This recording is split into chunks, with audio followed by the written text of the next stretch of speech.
ইন্দোনেশিয়ার president Prabowo Subianto তুরস্ককে সর্বশ্রেষ্ঠ মুসলিম সভ্যতার প্রতিনিধি হিসেবে অভিহিত করেছেন।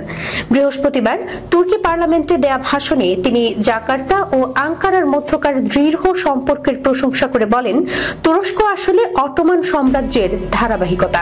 অটোমান যুগের কথা স্মরণ করে প্রাবোও বলেন, আমরা আমাদের দুই দেশের মধ্যে বিদ্যমান ঐতিহাসিক সম্পর্কের কথা স্মরণ করি। অনিশ্চয়তার এই বিশ্বে ন্যায় বিচার প্রতিষ্ঠায় তুরস্কের পাশে থাকার অঙ্গীকার ব্যক্ত করে তিনি বলেন, ন্যায় বিচার ও ন্যায়পরায়ণতা অনিশ্চয়তার এই বিশ্বে ন্যায় বিচার প্রতিষ্ঠায় তুরস্কের পাশে থাকার অঙ্গীকার ব্যক্ত করে তিনি বলেন, ন্যায় বিচার ও ন্যায়পরায়ণতা প্রতিষ্ঠায় ইন্দোনেশিয়া সব সময় তুরস্কের পাশে থাকবে।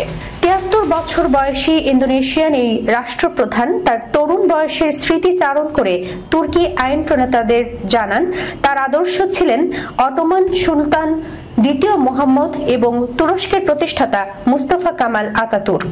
তিনি বলেন, আমার নায়ক, আমার আইকন ছিলেন মুস্তাফা কামাল আতাতুর্ক ও অটোমান সুলতান দ্বিতীয় মুহাম্মদ।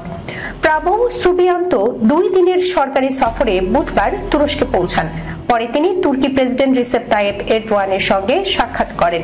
দুই নেতা দ্বিপাক্ষিক ও আন্তর্জাতিক নানা ইস্যুতে আলোচনা করেন।